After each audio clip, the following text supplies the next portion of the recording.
ಪೌಷ್ಟಿಕ ಫುಡ್ ಚಾನಲ್ಗೆ ಸ್ವಾಗತ. ಬೇಸಿಗೆ ಬಂತಂದ್ರೇ ಹಲವಾರು ವೆರೈಟಿನಲ್ಲಿ ಹಪ್ಪಳ ಸಂಡಿಗೆಗಳೆಲ್ಲ ಮಾಡಿಟ್ಕೊಳ್ತೀವಿ. ಇಂದಿನ ವಿಡಿಯೋನಲ್ಲಿ ರುಚಿಯಾದಂಥ ಈರುಳ್ಳಿ ಸಂಡಿಗೆ ಮಾಡೋ ವಿಧಾನನ ನೋಡೋಣ. ಈರುಳ್ಳಿ ಸಂಡಿಗೆನ ಅಕ್ಕಿನ ನೆನೆಸ್ಬಿಟ್ಟು ರುಬ್ಬಿಟ್ಟು ಮಾಡೋ ವಿಧಾನ ಕೂಡ ಇದೆ, ಅಥವಾ ಅಕ್ಕಿ ಹಿಟ್ಟನ್ನು ಬಳಸ್ಕೊಂಡು ಕೂಡ ಮಾಡ್ಬೋದು. ಇಂದಿನ ವಿಡಿಯೋನಲ್ಲಿ ನಾನು ಅಕ್ಕಿ ಹಿಟ್ಟನ್ನು ಬಳಸ್ಕೊಂಡು ಈರುಳ್ಳಿ ಸಂಡಿಗೆ ಮಾಡೋದು ಹೇಗೆ ಅಂತ ತೋರಿಸ್ಕೊಡ್ತಾ ಇದ್ದೀನಿ. ಹಾಗೆಯೇ ನೀವಿನ್ನೂ ಈ ಚಾನಲ್ನ ಸಬ್ಸ್ಕ್ರೈಬ್ ಮಾಡ್ಕೊಂಡಿಲ್ಲ ಅಂದರೆ ದಯವಿಟ್ಟು ಸಬ್ಸ್ಕ್ರೈಬ್ ಮಾಡ್ಕೊಳ್ಳಿ. ಒಂದು ಬೌಲ್ಗೆ 2 ಗ್ಲಾಸಷ್ಟು ಅಕ್ಕಿ ಹಿಟ್ಟನ್ನು ಸೇರಿಸ್ತಾ ಇದ್ದೀನಿ. ಈ ಅಕ್ಕಿ ಹಿಟ್ಟು ಹೇಗೆ ತಯಾರಿಸೋದು ಅನ್ನೋ ವಿಡಿಯೋನ ಈಗಾಗಲೇ ಅಪ್ಲೋಡ್ ಮಾಡಿದ್ದೀನಿ. ಅದರ ಲಿಂಕು ಡಿಸ್ಕ್ರಿಪ್ಷನ್ ಬಾಕ್ಸ್ನಲ್ಲಿರುತ್ತೆ, ನೀವು ಚೆಕ್ ಮಾಡ್ಬೋದು. 2 ಗ್ಲಾಸ್ ಅಕ್ಕಿ ಹಿಟ್ಟಿಗೆ 2 ಮೀಡಿಯಮ್ ಸೈಜ್ ಈರುಳ್ಳಿನ ತೊಗೊಂಡಿದ್ದೀನಿ. ಒಂದು ಉದ್ದುದ್ದಕ್ಕೆ ಕಟ್ ಮಾಡಿ ಇಟ್ಕೊಂಡಿದ್ದೀನಿ, ಇನ್ನೊಂದು ಸ್ವಲ್ಪ ಸಣ್ಣಗೆ ಹೆಚ್ಚಿಬಿಟ್ಟು ಇಟ್ಕೊಂಡಿದ್ದೀನಿ. ಸಣ್ಣಗೆ ಹೆಚ್ಚಿರೋ ಅಂಥದ್ದನ್ನು ಆಮೇಲೆ ಬಳಸ್ಕೊಳ್ಳೋಣ. ಉದ್ದಕ್ಕೆ ಹೆಚ್ಚಿರೋವಂಥ ಈರುಳ್ಳಿನ ಮಿಕ್ಸಿ ಜಾರಿಗೆ ಸೇರಿಸ್ತಾ ಇದ್ದೀನಿ. ಇದ್ರ ಜೊತೆಗೆ ಖಾರಕ್ಕಾಗಿ ನಾನಿಲ್ಲಿ ಒಣಮೆಣಸಿನ್ಕಾಯಿನ ಬಳಸ್ತಾ ಇದ್ದೀನಿ. ನೀವು ಅಚ್ಚ ಖಾರದ ಪುಡಿ ಕೂಡ ಹಾಕ್ಕೋಬೋದು. 8 ಒಣಗಿದ ಮೆಣಸಿನ್ಕಾಯಿ ಸೇರಿಸಿದ್ದೀನಿ. ನಿಮಗೆ ಖಾರ ಎಷ್ಟು ಬೇಕು ಅಷ್ಟು ನೋಡಿಕೊಂಡು ಹಾಕ್ಬೋದು. ಇದು ರುಬ್ಬೋದಕ್ಕೆ ಬೇಕಾಗುವಷ್ಟು ನೀರು ಹಾಕ್ಬಿಟ್ಟು ನುಣ್ಣಗೆ ರುಬ್ಕೊಳ್ಳೋಣ. ತುಂಬ ನೀರು ಸೇರಿಸ್ಬಿಟ್ಟು ತೆಳ್ಳಗೆ ಮಾಡ್ಕೋಬಾರ್ದು. ನೋಡಿ, ಈ ಹದದಲ್ಲಿ ಇದ್ದರೆ ಸಾಕು. ಇದನ್ನು 1 ಕಪ್ ಹಾಕ್ಕೊಳ್ತಾ ಇದ್ದೀನಿ. ಈರುಳ್ಳಿ ಪೇಸ್ಟ್ ಸಿದ್ಧವಾಗಿದೆ. ಸಂಡಿಗೆ ಮಾಡ್ಕೊಳ್ಳೋದಕ್ಕೆ ದಪ್ಪ ತಳ ಇರೋವಂಥ ಪಾತ್ರೆ ಇಟ್ಕೋಬೇಕು, ಅಥವಾ ಈ ರೀತಿ ಕುಕ್ಕರ್ನ ಕೂಡ ತೊಗೋಬೋದು. ಕುಕ್ಕರ್ಗೆ 4 ಗ್ಲಾಸಷ್ಟು ನೀರನ್ನು ಸೇರಿಸ್ತಾ ಇದ್ದೀನಿ. ಅಕ್ಕಿ ಹಿಟ್ಟು ಯಾವ ಗ್ಲಾಸ್ನಲ್ಲಿ ತೊಗೊಂಡಿದ್ದೆ ಅದೇ ಗ್ಲಾಸ್ ಅಳತೆನಲ್ಲೇ 4 ಗ್ಲಾಸಷ್ಟು ನೀರು ಸೇರಿಸ್ಬಿಟ್ಟು ರುಚಿಗೆ ತಕ್ಕಷ್ಟು ಉಪ್ಪು ಹಾಕೋಣ.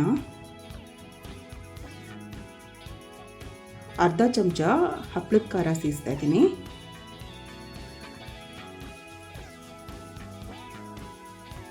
ಈರುಳ್ಳಿ ಪೇಸ್ಟ್ ಹಾಕೋಣ.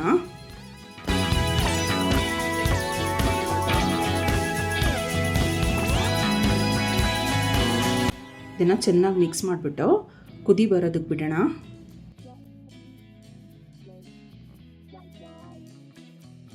ನೋಡಿ, ನೀರು ಕುದಿಯೋದಕ್ಕೆ ಶುರು ಆಗಿದೆ.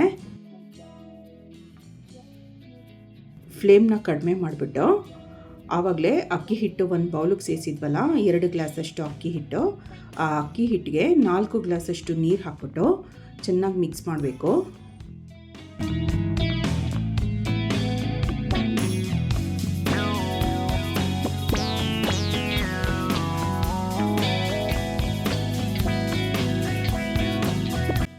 ಕುಕ್ಕರ್ಗೂ ಕೂಡ 4 ಗ್ಲಾಸಷ್ಟು ನೀರು ಸೇರಿಸಿದ್ದೀನಿ. ಈ ಅಕ್ಕಿ ಹಿಟ್ಟಿಗೂ ಕೂಡ 4 ಗ್ಲಾಸಷ್ಟು ನೀರು ಹಾಕಿದ್ದೀನಿ. ನೋಡಿ, ಈ ರೀತಿ ಗಂಟಿಲ್ದೇ ಇರೋ ಹಾಗೆ ಚೆನ್ನಾಗಿ ಕಲಿಸ್ಕೋಬೇಕು.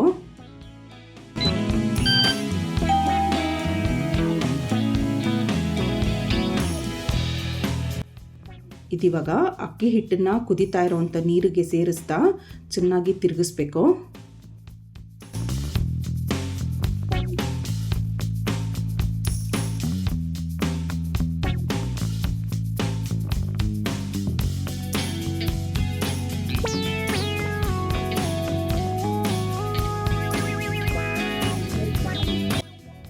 ನೋಡಿ, ಇಷ್ಟು ತೆಳ್ಳಗಿದೆಯಲ್ಲ, ಇದು ಚೆನ್ನಾಗಿ ಬೇಯಬೇಕು.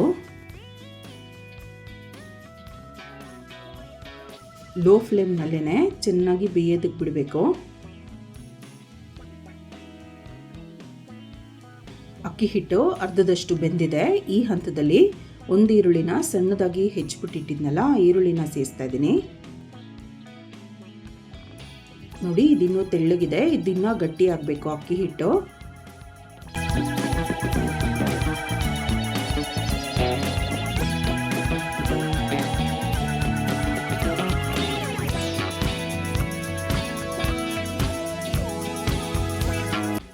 ನೋಡಿ, ಇನ್ನೂ ಗಟ್ಟಿ ಆಗಬೇಕು.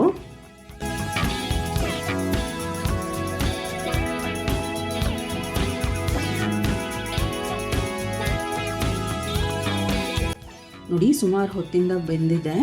ಈ ಹದಕ್ಕೆ ಬರೋವರೆಗೂ ಬೇಯಿಸ್ಕೋಬೇಕು. ಹಿಟ್ಟು ಗಂಟಾಗಬಾರ್ದು. ನೀವಿಲ್ಲಿ ಸ್ವಲ್ಪ ಗಂಟು ಥರ ಏನು ನೋಡ್ತಾ ಇದ್ದೀರಾ, ಅದು ನಾವು ಹೆಚ್ಚಿ ಸೇರಿಸಿದ್ವಲ್ಲ ಈರುಳ್ಳಿ, ಅದು ನೋಡಿ ಈ ಹದನೇ ಇರಬೇಕು. ನಿಧಾನಕ್ಕೆ ಬೀಳ್ತಾ ಇದೆಯಲ್ಲ, ಈ ಹದ ಬರೋವರೆಗೂ ಸಣ್ಣ ಉರಿನಲ್ಲೇ ಚೆನ್ನಾಗಿ ಬೇಯಿಸಬೇಕು.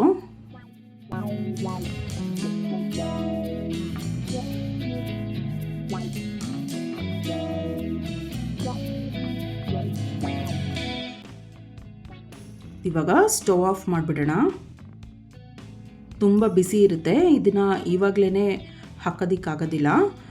ಇದ್ರ ಮೇಲೆ ಒಂದು ಪ್ಲೇಟ್ ಮುಚ್ಚಿಬಿಟ್ಟು 1 ರಿಂದ 2 ಗಂಟೆಗಳ ಕಾಲ ಸ್ವಲ್ಪ ತಣ್ಣಗಾಗೋದಕ್ಕೆ ಬಿಡಬೇಕು. ನೋಡಿ, ಇದು ಸುಮಾರು 2 ಗಂಟೆಗಳಿಂದ ಸ್ವಲ್ಪ ತಣ್ಣಗಾಗಿದೆ. ತಣ್ಣಗಾಗ್ತಿದ್ದಂಗೆ ಇನ್ನೊಂದು ಸ್ವಲ್ಪ ಗಟ್ಟಿ ಬಂದಿದೆ.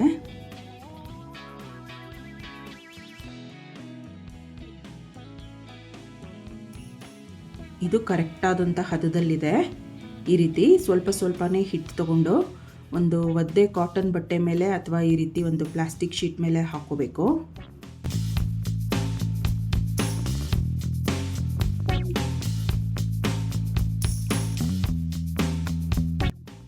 ಅಷ್ಟು ಸಂಡಿಗೆನೂ ಹಾಕಿದ್ದಾಗಿದೆ.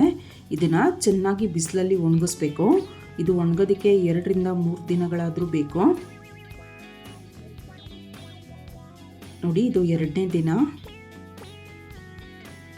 ಪೂರ್ತಿ ಒಣಗಿದ ನಂತರ ಈ ರೀತಿ ಆಗುತ್ತೆ. ನೋಡಿ, ಗರಿ ಗರಿಯಾಗಿ ಒಣಗಬೇಕು. ಇದನ್ನು ಒಂದು ಏರ್ ಟೈಟ್ ಡಬ್ಬಿನಲ್ಲಿ ಹಾಕಿಟ್ಕೊಂಡ್ರೆ ವರ್ಷವಿಡೀ ಬಳಸ್ಕೋಬೋದು.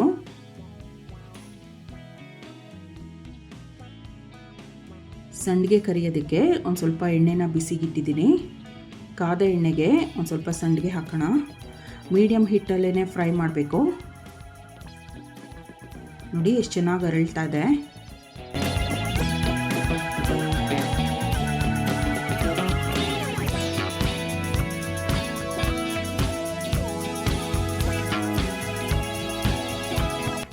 ಮೀಡಿಯಮ್ ಹಿಟ್ನಲ್ಲಿ ಫ್ರೈ ಮಾಡಿದ್ರೆ ಈ ರೀತಿ ಗರಿ ಗರಿಯಾಗಿ ಚೆನ್ನಾಗಿ ಬೇಯುತ್ತೆ.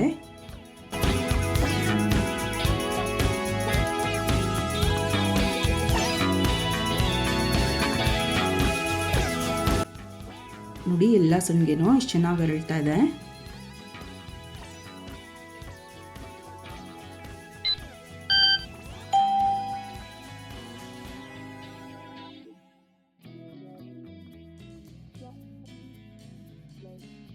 ನೋಡಿ, ಎಷ್ಟು ಕ್ರಿಸ್ಪ್ ಆಗಿದೆ.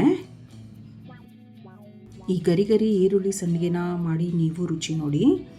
ತಪ್ಪದೇ ಈ ಚಾನಲ್ನ ಸಬ್ಸ್ಕ್ರೈಬ್ ಮಾಡ್ಕೊಳ್ಳಿ. ಈ ವಿಡಿಯೋನ ಲೈಕ್ ಮಾಡಿ, ಶೇರ್ ಮಾಡಿ. Thank you.